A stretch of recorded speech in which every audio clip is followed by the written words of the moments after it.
Welcome to Explore, Explain. This is a long-form video and podcast series sharing conversations with data visualization designers and developers from around the world. Each episode explores the detailed hidden thinking behind a single project or a series of related works to explain the what, the why, and the how of the design process. There are some wonderful guests and some wonderful projects to learn about. So let's jump in to today's episode with your host, Andy Kirk. Hello and welcome to another episode of Explore, Explain. I'm delighted to welcome today Georgia Lupi to the show. Georgia, it's great to see you again. For the benefit of the listeners and viewers, can you introduce yourself, who you are, where you work, and what you do, please? Sure. Hi, Andy. It's such a pleasure to be connected here. My name is Georgia Lupi. I am an information designer and I'm a partner at Pentagram, which is a big design agency with offices in New York, London, Berlin, and Austin, and I'm in New York at the moment. Wonderful. Well, it's great to have you on the show today, and we're going to look at a unique project that you've worked on, probably the most unique project in all this season and indeed the last. And this is something you worked on in 2019, a data-driven fashion collection. So, for the benefit, especially for those listeners who can't see the work that we are going to share today, can you just give people a basic premise of what this is and what it's about? Absolutely. It was a very, very exciting project. The first time that I designed a fashion collection. So the brand And Other Stories, which is a fashion brand part of the H&M group, contacted me for a special collection that is actually, of course, a data-driven collection that I designed that was in stores last November, so November 2019. So it's a collection where the graphic patterns embroidered, sewed are the direct representation of data points that I collected and crafted that we're going to talk about. So, as I said, this is quite a unique topic, and the way that I'm going to kind of discuss this is a little bit different to the normal pattern of conversations in other episodes, where we may be talking about newsroom work and sort of journalistic pieces. But I think to begin with, and it'll be interesting for me to learn about this as well, can you just give a bit of context to Pentagram? You know, I think from the outside it would be fair to say it's probably the world's most famous design house, possibly. Can you just sort of tell me a bit more about Pentagram and also how a piece like this originates and comes to your to-do list? Yeah, absolutely. So I joined Pentagram as a partner 1.5 years ago. So that was like June 2019. And like before them, to give a context, I was running my own agency together with 3 partners. Acra, the agency, is like still up and running. And Pentagram is a very particular environment. It's an agency where we are 25 partners around the world, and we're 10 partners in New York. And all the partners are designers. So really, there's no CEO, CFO, there's no Mr. Pentagram. We're all designers, and everybody of us focuses on slightly different and specific parts of design. My focus is in information design, for example. Some of my partners focus on editorial work.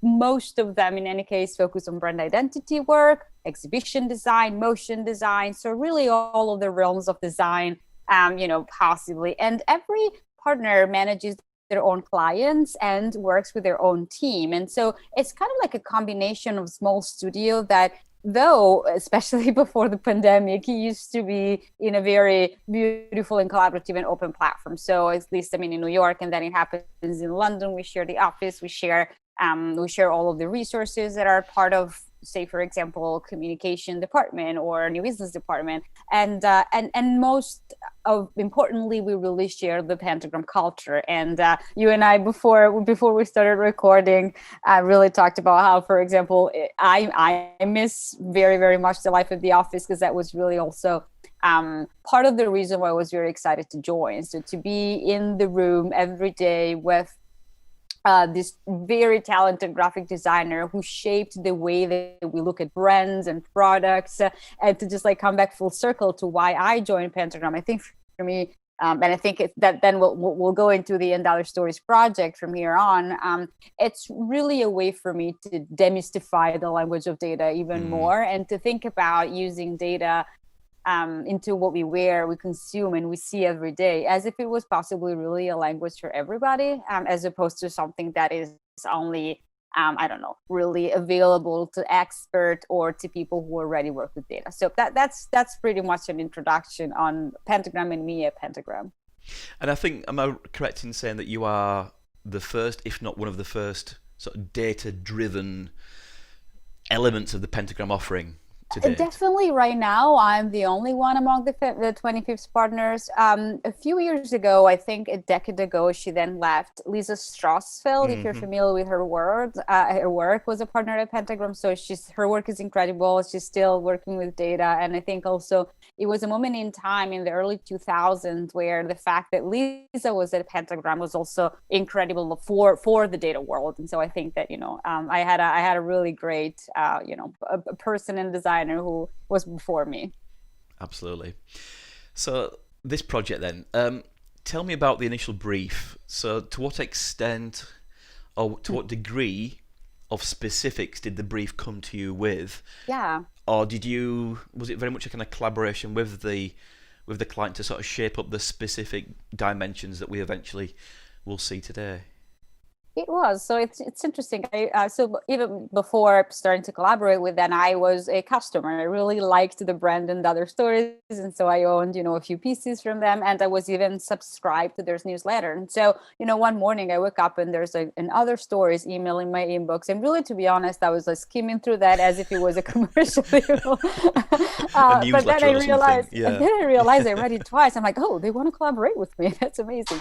And so, they know, of course, my work, and every year they have one special collection that is a limited edition collection that they do in collaboration with an artist that is not necessarily a fashion designer. And so this artist or designer will work every year with their in-house fashion team. And so, for example, the artist who designed the collection in 2018 before me was Kim Gordon, the film director. So really, really very special addition to their normal, product. And so what they wanted to do in the beginning was creating a collection that was data driven. And they knew, of course, that my work is data driven, that could possibly tell stories of inspirational and aspirational women. And to communicate with, say, younger women that really, there's a space for them to thrive and to be in the world in a way that is about their achievement and what they can do. So that was really the brief.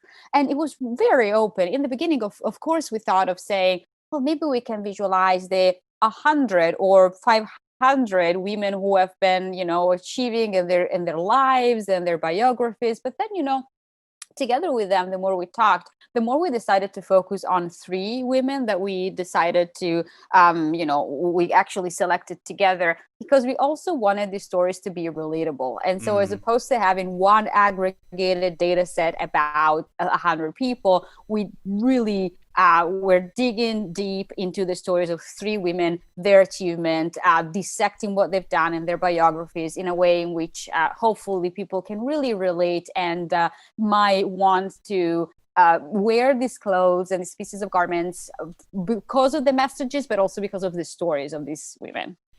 That's fascinating. Yeah. So you could have explored the theme of inspirational women as a very broad, aggregated concept, but that would lack potentially that individuality. I think you're right there, and I think also, given your work and your background and your sort of signature style, it is very granular. It is very individualistic, I think. So I think that, to me, from the outside at least, it sounds like it chimes perfectly with what you tend to pursue. Now, the three women who were ultimately selected, and we'll go into each of their stories in a short while.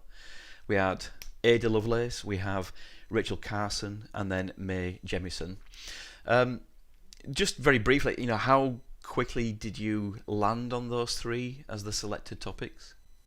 Yeah, I think, Ada Lovelace was the one that it was the first one that we decided together. And then because we wanted to focus, for example, like in women in science and women in field that normally, traditionally, were not associated with women, especially when these women lived, we decided that, well, with Ada Lovelace, who has been the first computer programmer, right, as a matter of fact, originated in the discipline of computer science. So there was a part of science that was about technology and computer and algorithms.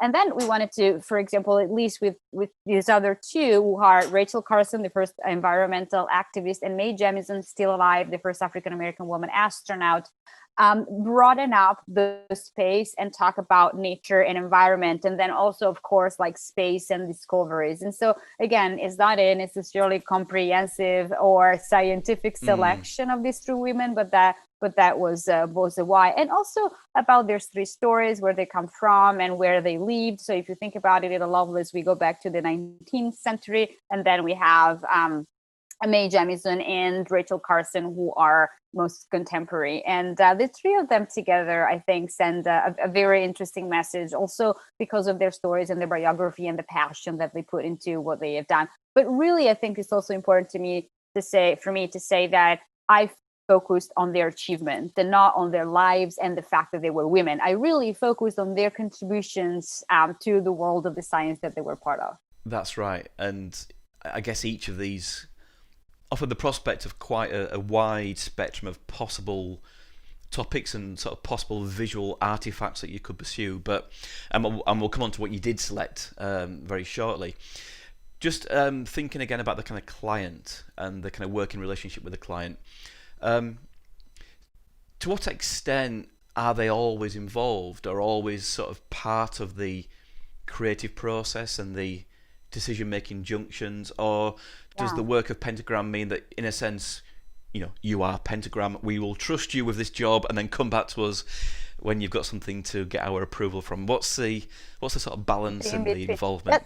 That's an interesting question. I really think it depends on the client. For example, in a project like in the other stories, if you think about it, I do define myself a designer, but that was kind of an artistic collaboration. It was much more of a commission. And so I had a lot of freedom here. Of course, because I'm not a fashion designer, there was a lot of back and forth. I started to sketch the silhouettes also of the dresses, but again, together with the fashion in-house team, we then, they actually created the final pieces. So there was collaboration in that, but pretty much everything that I wanted to do in terms of patterns, in terms of, visual mood boards, it was very, very free. There's some other project that, I've worked on where in general, there's much more of a need for a client to have some, goals and reach. And I think in that case, it's really, really a design project when there's a client with a potential opportunity or a need or a problem to solve, even though I don't like defining design as problem solving. And then there's an opportunity with data that sometimes they already have, or data that some other times we go and craft and collect. And then based on the data, the hunches, the stories based, and depending on, how much of an interactive project versus a photography and snapshot of a moment in time, there's a wider type of degrees of freedom. But again, I think the design process in general also for me is always about making sure that what we define with the client as a successful project stays with me and my team throughout the process. And so we know that, again, it's not us saying, oh, we'll come back in 2 months, 3 months, and we'll show you what we have. It's really weekly reviews, weekly feedback, collaborating and being in conversation with clients. Because also, if you think about it, we are not experts in any specific field, but we go and work with, say, healthcare, the cultural sector, we work with brands, and the client that we work with are the expert in their field. And so we really thrive from collaborating and talking to them all the time. That's interesting, and I think we're going to focus more on the patterns that ended up on these different garments. But I wonder, therefore, is there also an input you need to get from them, which is, are these patterns viable for converting into garments? The granularity, the color, the material that you will end up using, even the shape of the pieces that you are creating. Were you told from the outset that we want a jumper and we want a dress and we want a blouse?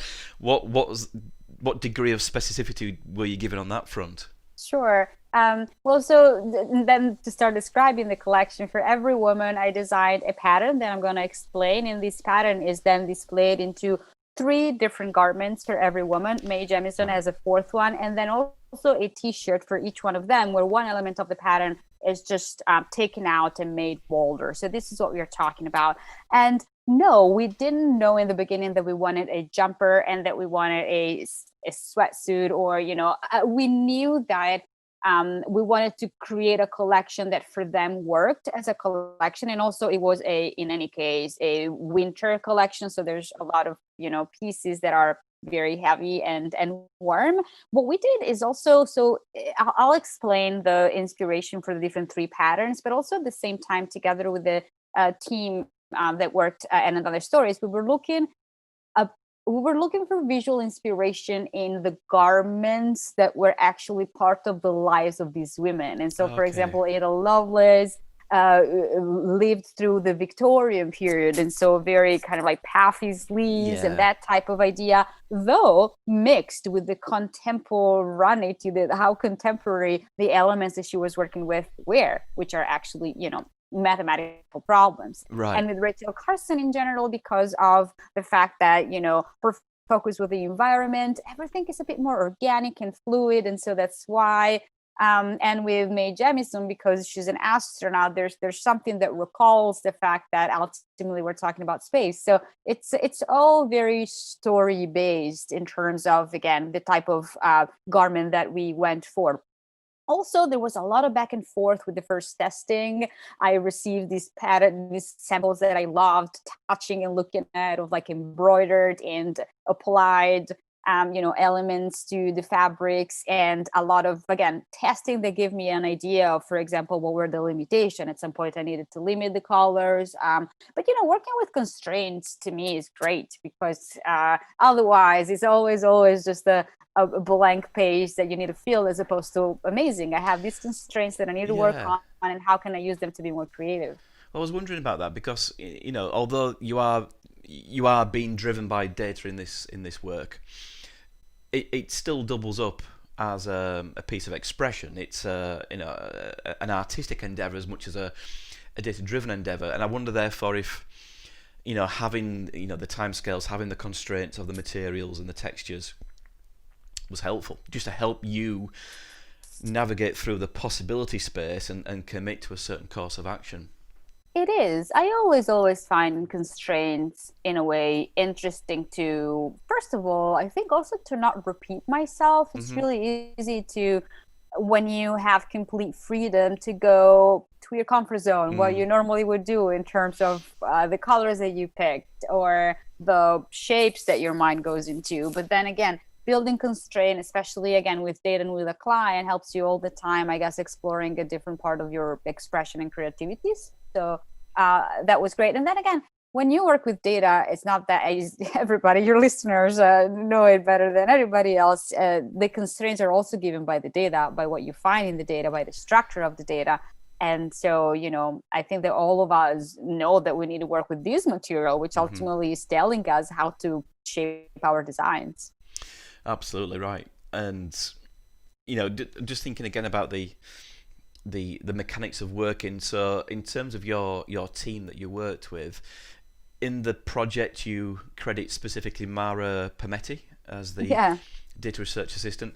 So was it a case of, and this sort of does sort of tiptoe into the realm of data, which we'll come on to in a bit more detail shortly, but again, did you feel a need to really personally dive into researching these 3 inspirational women, or did you feel that you could almost sort of outsource some of that subject research, and then in a way your lack of deep research may benefit you, because you're not then again tempted by the huge possibilities that each lady presents? That's such an interesting way of putting it. Well, I collaborated with Mara, who I used to work with before at Accurate. She's a great data researcher, or even data strategist. She's like now building her career at IBM. She's just really great.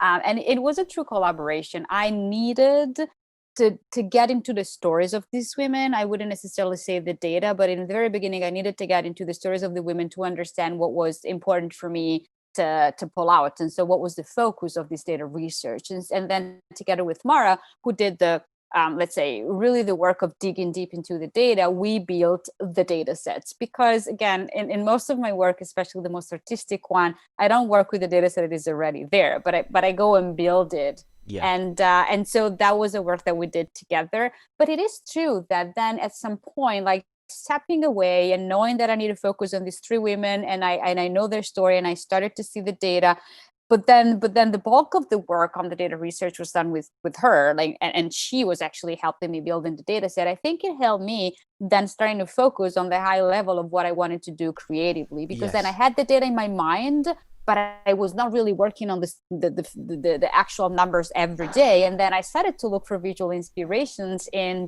visual and artistic fields that can help me define the different patterns that I wanted to create, again, based on, for example, for Ada, images that could be geometric and repetitive, but with alteration, which was what I was working on for the algorithm.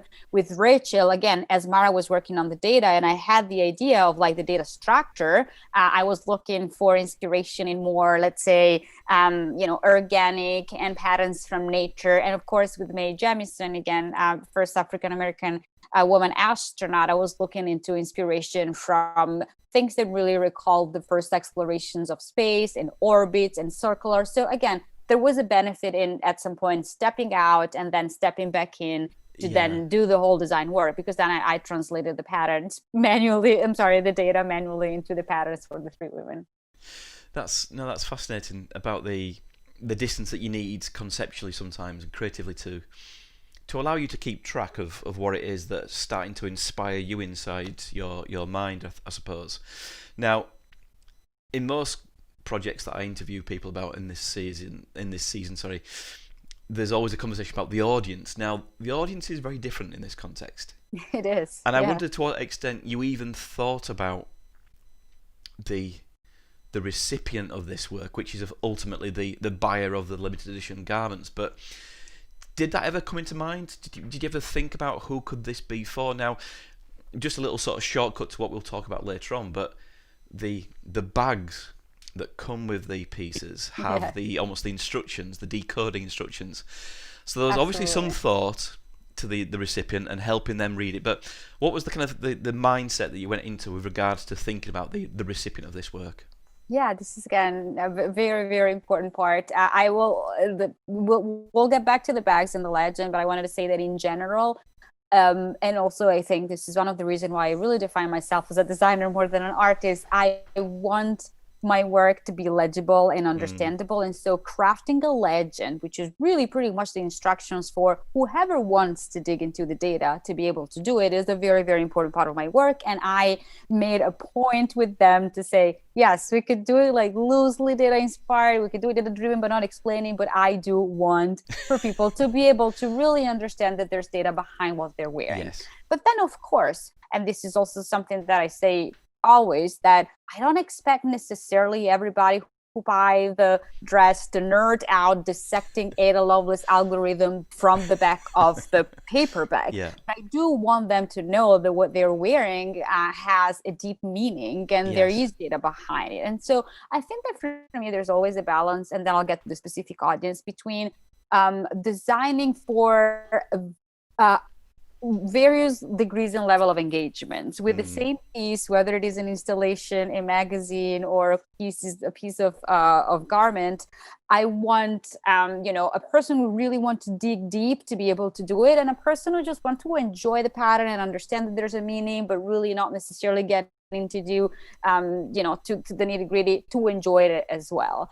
And for this specific project, I knew that most of the people would be attracted by the patterns, and so I wanted them to be beautiful dresses that you could be caught, you can really be interested in going and checking out as you walk in the store because of their aesthetical features. But at the same time, for how we also shaped the campaign, the fact that for every advertisement and video and publicity for the collection that we put out, not only we share the fact that there was a legend and a story, but all of the photos of the patterns were taken with a beautiful model, Nikita, that was posing with the dresses, and me recreating the legend on a kind of like a big cardboard. So that really, even the publicity that went to Vogue, Vanity Fair, and the places that the collection got promoted into, it was really clear that there was a story, and it was really clear. So again, just to back up, yes, the audience to me needed to be attracted by the aesthetics, but also possibly by the stories behind the collection.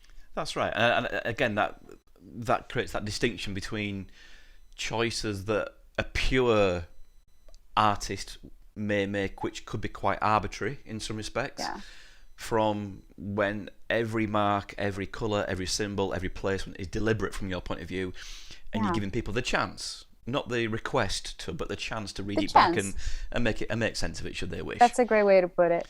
Now, one of the other things I was wondering about is from your point of view as the creator, did you feel any, I don't know, ethical, cultural responsibility to handle this data, because it's about real people, the people with a real legacy? Did that increase the pressure on your shoulders in how you felt you needed to do justice to the people in question, but also their stories? It did, and actually, as a matter of fact, for Mae Jemison, who was the only person still alive, we reached out to her and her team and see if what we were doing was okay for them, and they were really nice to come back to us and say, Dr. Jemison is excited about this, everything is great. So for them, we did it. And for Rachel and Ada, yes, it really felt that I needed to, but then the more that in the beginning, I think I was a little not concerned, but say a little nervous, because again, I'm working with the lives and the achievements of these women. I think the more that I started to work, the more I saw myself as kind of like a biographer that wanted to have a point of view in any case in how I told the stories, not necessarily of their lives, but what they did. And so the more that with Mara, we digged into the stories, the more it was clear that it was our point of view, not necessarily, a scientific and ultimate interpretation of what they did, but it was our way to tell the story that we found. And then again, with the fact that then we explained everything, we explained the sources, we explained the process. It's a bit more like, okay, I hope that this project then starts to live a life of its own, but this is how we went and decided what to collect and what to leave out and what to highlight.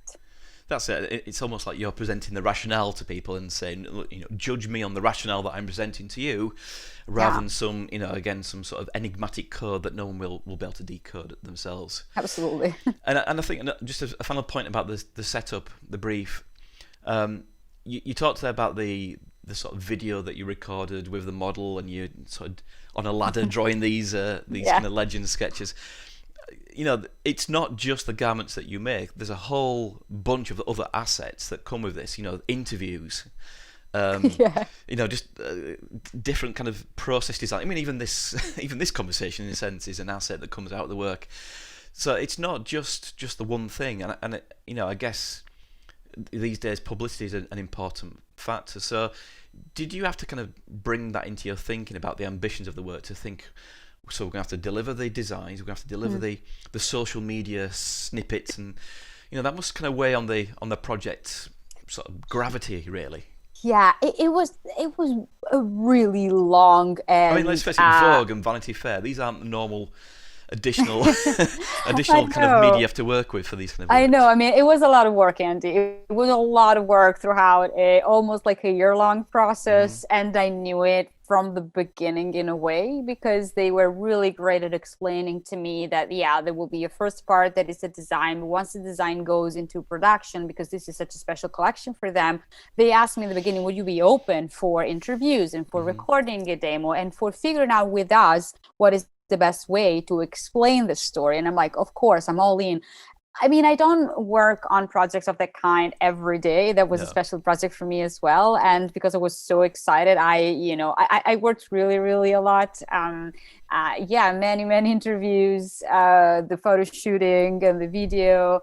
It was also a lot of fun. It was really a lot of fun. So that helps. I mean, that kind of keeps the energy going, and it keeps the momentum going for you, I guess. Yeah. Then there was a public lounge in New York, and a few days where in the beginning I was actually in the stores with the staff to explain customers what they were looking at. So again, something not that I do every day, it's to be close to my collection, explain people who are interested that actually there's a pattern, but it's an interesting development of the work. Absolutely, and I think it's really important at this point to clarify this range is not available anymore. It is sold out No, very, it's very sold quickly. So, out. Yeah, if it was a limited edition, and yeah, unfortunately, it's sold out. But you can check it online, and we'll definitely, I mean, share that's some right, details. absolutely right. I guess for me, the important thing about this collection is also that it can be one of the possible, say, evolution of the t-shirt with a written message. Like, Yeah, we all carry around written messages if we are, people who enjoy wearing typography, that are about what we care about, that are things that we believe in, because, we wouldn't wear a t-shirt with something written that we don't believe into, right?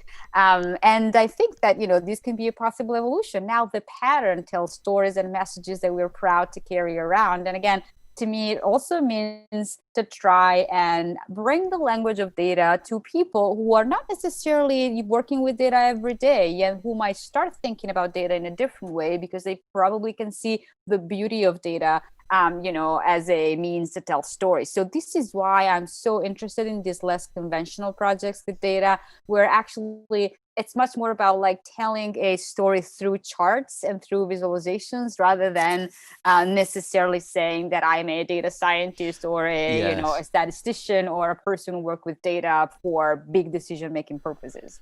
that's interesting. Yeah, I mean, just thinking about the T-shirt, which is quintessentially. It's editorial. There's a slogan, there's an image, there's a thing that you're into, Yeah. there's a thing that makes people laugh. Yeah, it's an interesting canvas, I suppose. So moving on to the kind of three lines of works, and we begin with the work of around Ada Lovelace. Yes. So this is programmatic. It's algorithmic. It's about mechanisms. It's about repeated processes, and it's very clear from the sketches that you've shared about this work that you saw something visual Yeah. in this kind of machine language that was kind of evident of Ada Lovelace's work. Can you sort of talk about that process of going from this kind of canvas of values and tabular forms to what we see in the eventual piece? Absolutely. Well, yeah. So Ada Lovelace, again, born in 1815, she is considered now to be the first computer programmer in history, and it was the first time that someone programmed a machine to do complex math. And so, really, again, as a matter of fact, originating the disciplines of computer science. And I analyzed and visualized the structure and the mathematical form of the algorithm that she wrote. And once more, as I was looking into the data, parallelly, I was looking into visual inspirations in pieces of art that could reflect the nature of the data that I was working with. So again, geometric, repetitive, but with variation. And then I started to sketch different ways in which each one of the 36 steps and the variable of these algorithms could be represented. And again, I had the data in mind, I had the structure, I had the printed out and pasted and taped like data set that I created for myself. And at the same time, I started to sketch, and also starting to sketch how to display them on a different piece of garment, because of course you can create a pattern that like got displayed all over or in particular accents. And so that was really, really, really the process. And then the selected piece have vertical, the selected, pattern that we went to has vertical elements, one for each of the 36 step of the algorithm. And then you will start seeing in the work how the repetition forms an interesting visual model. And each one of these 36 line of Ada's algorithm is one element with the internal dividers. And the final pattern is actually, again, this combination of 36 elements that go up and down. And in the different garments, which are a dress, a shirt, and a sweater, they are treated in a different way. So for example, in the sweater, you'll see that it's like bold and all of the 36 steps, whereas for example, in the dress is repeated all over, so many more times. And in the shirt is actually disassembled. And so we see the single steps really disassembled and spread out. And that was a degree of creativity that together with again, with the fashion team at Another Stories, we decided to take in to create pieces again that if you see the three of them together, they clearly speak the same language, that you clearly see that is one pattern, but then it's again displayed in slightly different ways, and it is embroidered. It's really, really, they have done a great job with the details, especially on the sweater. So I'm really happy about that.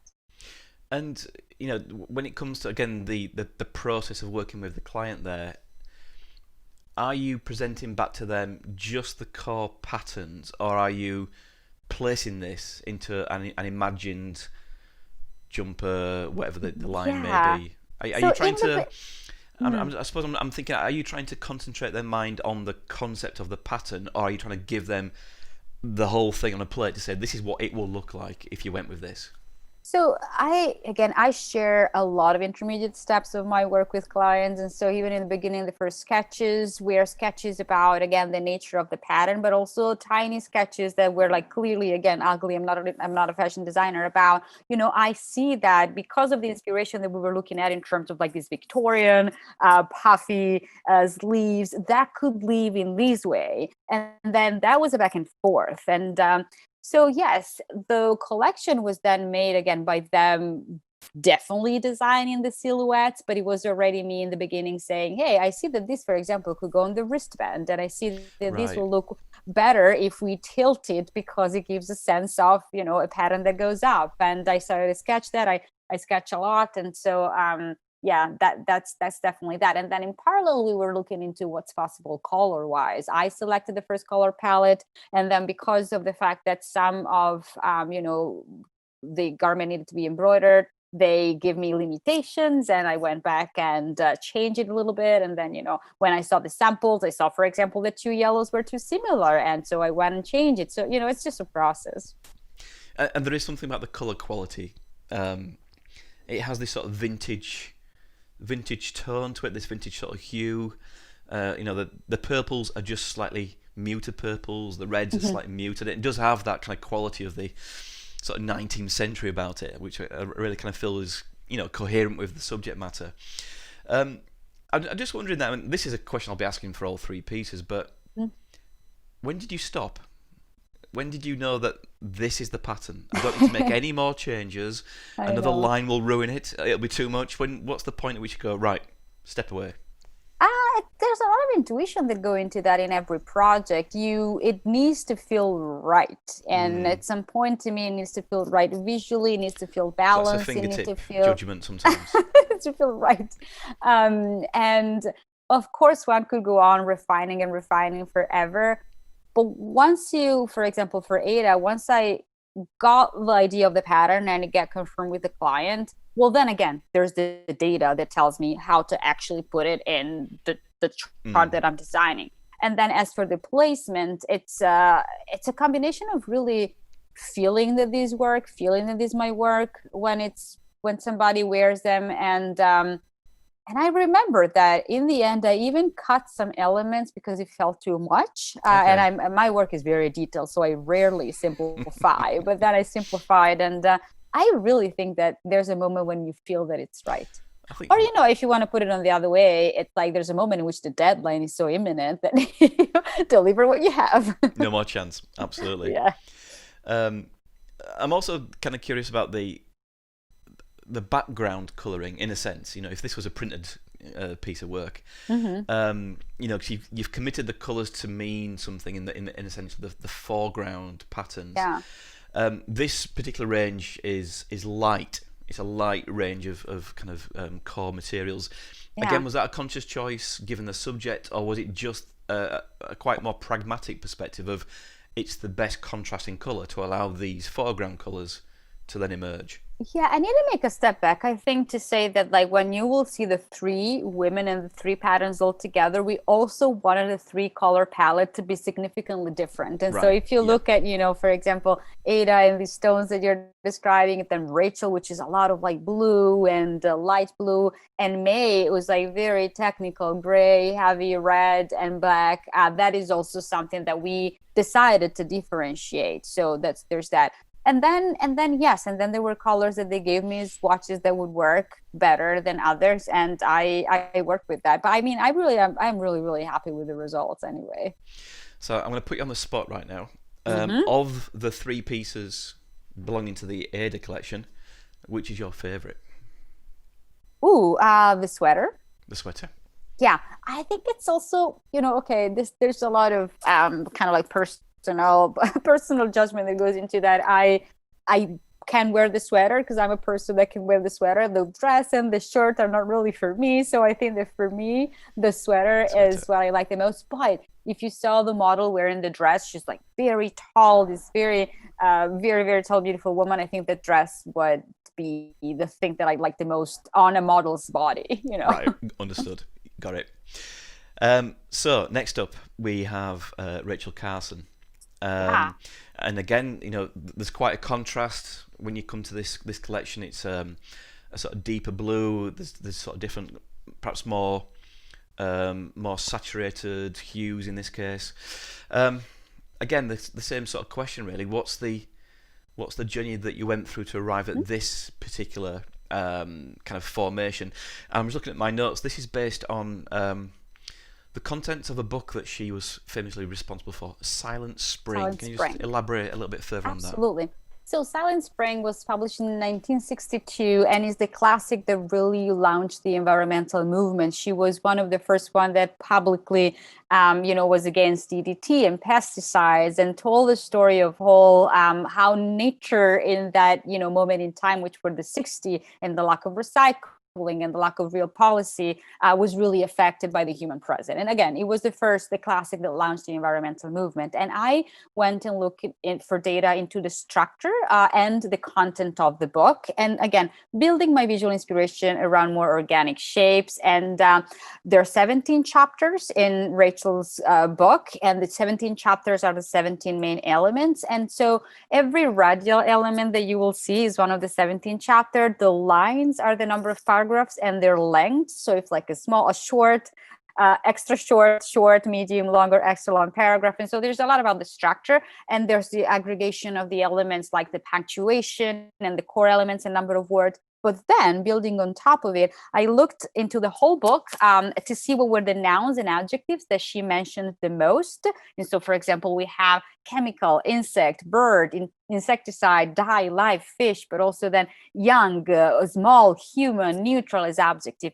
And then building the final pattern, I look into how much they have been mentioned per every chapter. So really showing the semantical structure of the book. And then I built on top with these colors, and that's the final structure of the pattern. And then again, working with the placement of the different type of dresses, the one that is embroidered, which is really beautiful, and I can already tell you that's my favorite piece.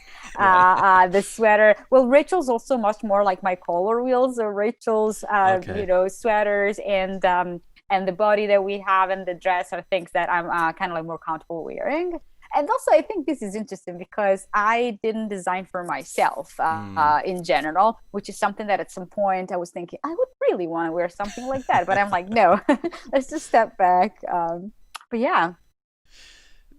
So yeah, the theme of Ada Lovelace's work was more about kind of mechanism, structure, loops, procedure. This is about kind of architecture. It's about the structure of language, of the chapters, of the word usage, and how that all kind of but also leaves and elements that can recall plants and scientific drawing in a way. At least for me, I had a lot of like really organic details, images, and she talks a lot about the life undersea, for example. And so a lot of this marine inspiration, watery inspiration was in there.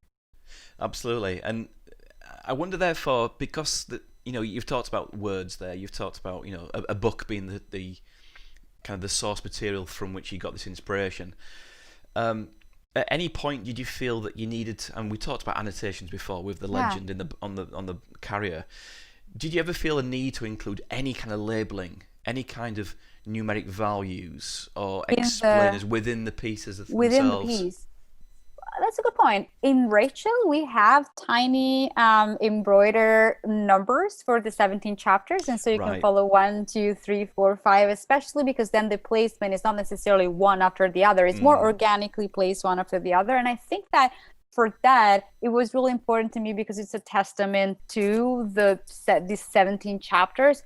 With Ada, it was a little less like that because I translated all the numbers and variables they were actually the data set into patterns. And with May, no, I think it's also, it's a matter of like the number that you're working with. When we're working on a number that is like 17, you can write 17 little numbers without overwhelming people. When you're working with something like, for example, 126, which are the orbits that May did, well, you're overwhelming readers. Like, also when you get to like 3 digits, like 1, 2, 3, I mean, it's just a lot. So I guess there's a lot that goes into figuring out when does a number add something to the story, Right. and when does it just complicate the story? Yeah, and it goes back to your point before about, even though you are explicitly representing data, you're still trying to find that balance between clarity, Yeah. communicating, but also then expression and artistry. So that kind of feels like it's at the very junction of that you have to make a judgment call.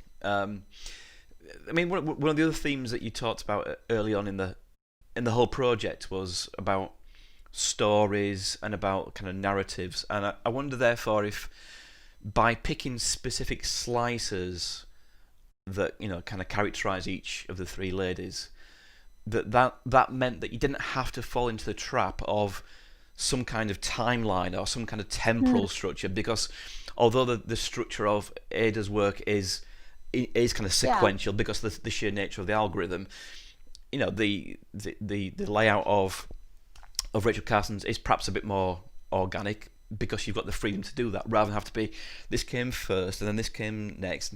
Absolutely. That was probably a little bit liberating, I guess. It was. We didn't talk about it, but like for all the 3 patterns that again are primarily based on the work of the women, we also have like some tiny biographical elements. And so there's a line that is Ada Lovelace's biography in a way, and her legacy underneath the pattern in the sweater. There's something really nice that is embroidered at the back of the dress for May, which is the biographical elements for that, and we have it for Rachel, and we have that for May as well. So there are tiny moments in which the lives of these women, which again are temporally sequential, gets explained, but this is not the main pattern. And it is true that not having biographies and timelines at the main pattern gave me a lot of freedom, but really the reason why I decided not to is because I didn't want to focus on the fact that these were women. I wanted to focus on the fact, on the achievements and really what they did, and not the obstacles that they needed to overcome. Because I think that this is much more of an aspirational and inspirational story rather than just telling the stories of their lives. 100%. But it is true that then, of course, not having to respect, a date after another gives you freedom to build a much more disorganic pattern. But at the same time, I think that whenever you have a timeline, you can also use the timeline as a base to then anchor elements that can float and can create more structure. So I always see even timelines as a way to anchor points, but then these points can start living a visual life of their own. Well, that's right. And it can go spiral. You can have branches. You can have parallel things. It does give you still some scope. But I think it's interesting that you didn't even need to resort to that kind of architecture to create the patterns that you did. Moving on to Mae Jemison, and one of the things about this, I suppose it's the same with all 3, kind of computer programming, environmental, astronaut. There are existing motifs and keywords and colours that come with those topics. And of the 3, perhaps the most literal, from the outside at least, feels Mae's work, because it does look like space. It looks like planetary. It looks like a system. Again, was that a conscious choice to pursue that rather than to kind of push against that? It was a conscious choice because, the nature of the orbits that she performed around Earth and the nature of what she does and what she has done felt really that needed to be I would say memorialized in this way. And then explaining this again, Mae Jemison, she was born in 1967, and again she's still alive, and I visualize the orbits are the 7 days that in 1992 she performed on the space shuttle mission. And so starting to sketch the orbits, I landed on this pattern when really the symbols above represent which day she orbited around the Earth in September 1992, and the color shadow represent the time of the day of the orbit. And really, to me, it was a homage to her mission and on the color of the sky and earth that she was seeing from above. And so they're like intervals from 3 to 6 a.m. when she orbited, from 6 to 9 a.m. and all of that. And then on the background, it represented all of the experiments that she performs on the 9 days, from radio transmission to the zero gravity investigation. So yes, because I really wanted to focus on her journey, how she saw Earth from above there, which is the most poetic thing about space. That's why I went kind of literal into designing that. And I think of the three as well, this is perhaps the one that most conveys the scale of something, the magnitude of something. You know, the number of journeys, the number of orbits, the number of experiments. The others are almost a portrayal of the complexity or the depth of thinking or the depth of their minds. This is almost like a more physical endeavour in some respects. And I also like how, you know, the approach you've taken works on both a black background, a grey background, and a white background. So it seems to be very adaptable as a kind of concept, really, kind of flexible as an approach. You know, that came also because she was the last woman that I designed for, and it was a conversation again with the team. And after having the first two women that, you know, the pattern was already clear, that has the similar color background. With May, we thought, you know, how about we design something that is more flexible so that we don't necessarily have a beige woman, a blue woman, and a gray woman, but, you know, with this like gray scale that becomes dark on white, and then become in a different way on gray, and also white on black. We designed a system that felt a bit more dynamic, and then also we have an extra puffer for the winter that is really nice that they designed, where actually when you light it up, so you don't really see the pattern until you are outside in the dark and there's a light that actually goes into that, so it's illuminated this way. So just to close off then, how do you reflect on this project? How do you kind of look back on the process that you went through, and, you know, the things that you enjoyed, the things that perhaps, you know, you didn't enjoy? Were there any elements that you felt frustrated by, restricted by?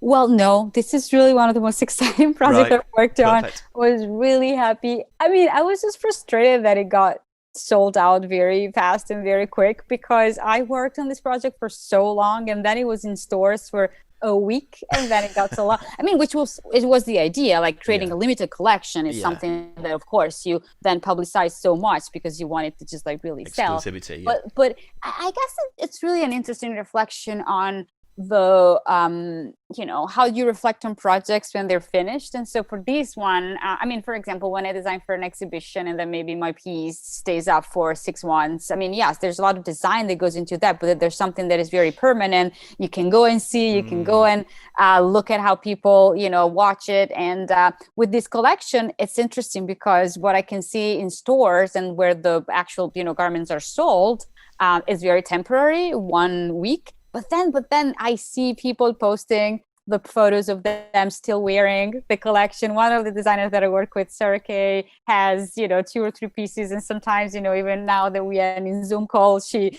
wears one of the pieces. So interestingly enough, even though I cannot really see, you know, all of my collections in stores and all of that, I know that many people have them, you know, every day. And so that's interesting as well, you know. It is. I think there's a broader point there about the sort of legacy or the lifespan of a piece of work. You know, it's different if you make a book compared to, I'm thinking about your work, you know, make a book, make postcards, make work that will end up in an exhibition that you can go and visit and see, and then work that exists digitally but may decay over time because the functionality no longer supports it on the platforms.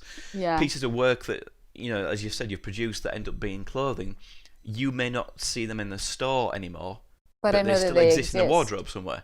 I love the physicality of physical projects very, very much. And, you know, don't get me wrong, I work digitally all the time. We work with my team on digital application, interactive applications, mobile applications, everything. And so, of course, but I really, really love the physicality. And this is also why I was very intrigued to be working with textiles and elements of this kind. This is why with Stephanie Pozovic, we decided to work, you know, very physically on hand-drawn postcards.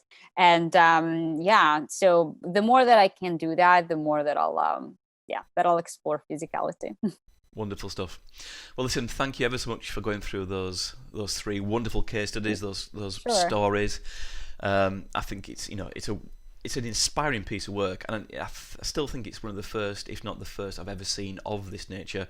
And maybe out there, people watching or listening to this episode will be inspired to go and do their own clothesline at some point. But Yeah, thank or you. even just a tiny embroidery thing, like Exactly a tiny data knitting project for the winter when most of us will be in lockdown. That's Think right, about a knitting, data all set sorts of- and knit it in. So Absolutely right. So thank you, Georgia. It's great to see you again, and Thank thank you, you Andy. to everyone Great to see you. who has listened, who's watched, who will visit the links. We'll share them all online later on. So thank you. See you later. Bye. To see more information about today's episode, including some links to key sites and resources mentioned, please visit my website at visualizingdata.com. Here you'll also be able to find details about my book, information about my public and private training courses, as well as over a decade of blog posts. If you've enjoyed this series, please consider liking, subscribing, and spreading the word. See you next time.